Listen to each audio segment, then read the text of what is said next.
The Black Ops 6 reveal is right around the corner, so I'm going to try and keep this relatively short because we're probably going to have a lot of these questions that I'm going to propose in this video answered. But quickly, I just want to run down the recent teasers that we've gotten inside of Warzone teasing Black Ops 6. So as you know, the final challenge was added onto Rebirth Island, and basically it added a brand new submarine that spawns in randomly for some reason. I am so sorry that it spawns in randomly. I was lucky and got it on my second game, but so many people in my comments when I made my guide are saying that they've played it for like 20 times and it's just not spawning in. That's absolutely ridiculous. Nevertheless, inside of the submarine itself is an evidence board which gives us loads of teasers about Black Ops 6, specifically its campaign of course, and it specifically shows a photo of the Kuwait desert dated the 23rd of January 1991, which was the date of the world's largest oil spill caused by Iraqi forces in Kuwait. There is a message as well of the Iraqi Minister of Defense, Alawi is getting out and that Langley can't have him. Alongside the picture of the oil field burning, there are also 4 sticky notes which mention Iraq, Kuwait, Washington DC, and Avalon, which seem to all be places we may be exploring within the campaign. There are also 2 maps, one within Central Asia, circled, and Kuwait, Arabia, Iran, Kazakhstan, and France, marked, and one with Washington DC marked, like I mentioned before. They're all where the campaign is going to be tackling. Previously, of course, we had a Woods intro cutscene. Well, I guess it's still appearing, but it appears at random at the start of people's games, which shows a message from Woods that we need to get the mole we've been hunting, and of course it confirms he is in the wheelchair after one of the choices in Black Ops 2, which seems to be the canon choice, a flashback choice which took place between the end of Black Ops Cold War and when Black Ops 6 picks up in the 90s, right at the end of the 80s that took place, where Woods thought he was taking out Menendez to actually find he took out Alex Mason. That led to him getting shot in the kneecaps.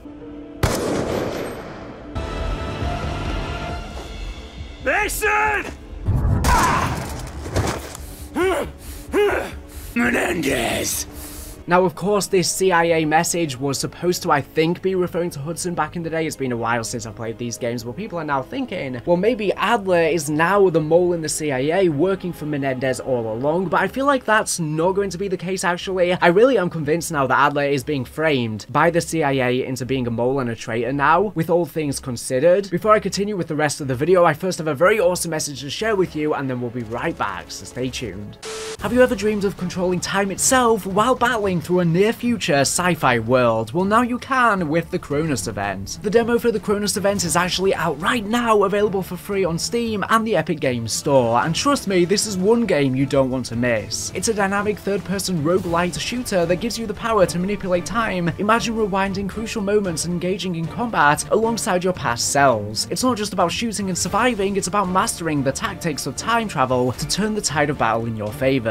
Let's talk about those gameplay mechanics. The time looping feature is a game changer. You can rewind critical moments, strategize with your past actions, and every decision you make can alter the past and the future. This adds an incredible layer of depth and strategy to the game. And it's not just about time travel. The Cronus event embraces roguelite progression, meaning every time you face defeat, it's not the end. You come back stronger with enhanced capabilities and technological advancements. Each loop is a step closer to victory, making every run through the game unique and rewarding. Now, if you love fast-paced action, this game has it in spades. The third-person shooter mechanics are heart-pounding and intense. With fluid movement and strategic time manipulation, you can outmaneuver your foes in some of the most thrilling combat scenarios you'll ever experience. As the developers gear up for the full release later this year in Q3, they are inviting you to join them on the incredible journey. Wishlist the Cronus event on Steam and the Epic Games Store to stay updated and be amongst the first to experience the full game. Oh, and there's more. Join the Cronus event Discord server to connect with other players. Share your experiences and get the latest updates directly from the developers. Superjump Games, the brilliant minds behind this title, are no strangers to success. After their hit mobile game Gods of Olympus, they've returned to their roots in PC and console gaming with the Cronus event. Their passion and expertise shines through every aspect of the game, so what are you waiting for? Click the link in the descriptions to play the demo, wishlist the game on Steam and the Epic Games Store, dive into the world where every second counts and time is truly on your side. Get ready to save the future, one rewind at a time. See you in game and happy time time traveling, and I want to give a huge thank you to Super Jump Games for kindly sponsoring this video.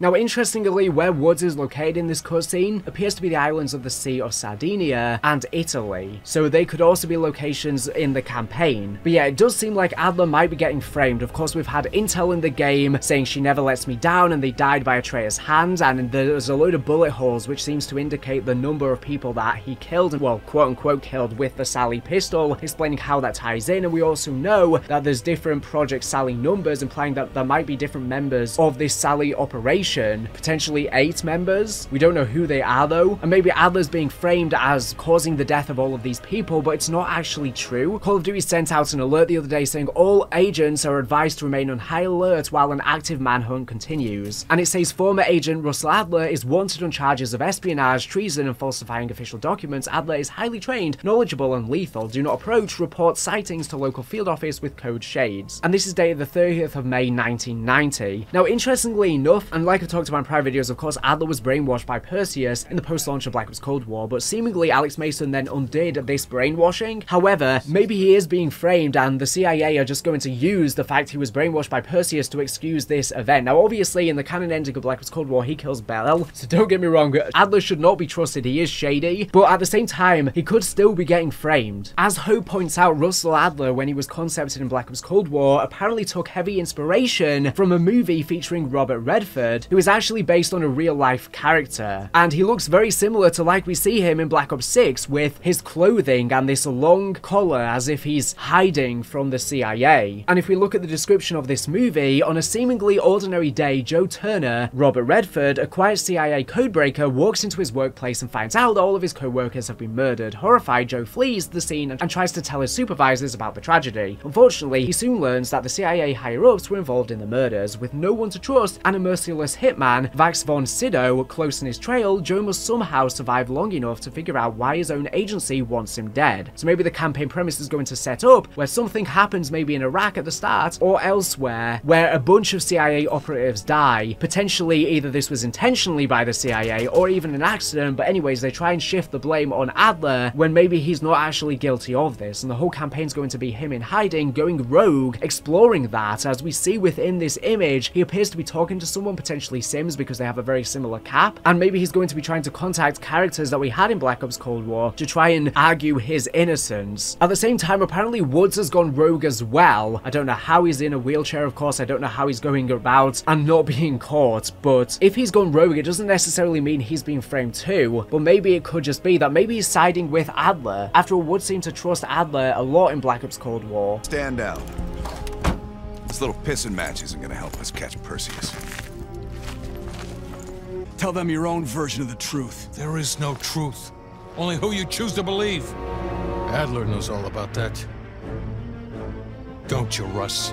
So maybe after Adler's gone rogue, Woods also goes rogue too, and that could be kind of the premise for the campaign. Or maybe the CIA pit them against each other, because after all, there was the previous post that Call of Duty put out where they were saying, who do you side with, Woods or Adler? So maybe that's going to be the premise of the campaign. But honestly, I don't trust Adler, and I don't trust the CIA. Also, we don't know if the campaign's going to have multiple endings or multiple choices, which could mean that Adler could be good in some of them, could be bad in others, could be in between in some of the choices we make. It could be up to us, the player. There may not be a definitive answer if they go multiple choices again, which I hope they do. I think it allows for more creativity, storytelling, and gives a reason to replay, of course, and it can explore many different outcomes. We've also had revealed to us from an interview with Variety that the Black Ops 6 cover art is actually going to be a brand new character, and this character is going to be important in the campaign, and is going to be played by Alan Noal, who starred in the first Purge. So our theories about him potentially being Bowman's son, as well as the other theories, were completely incorrect.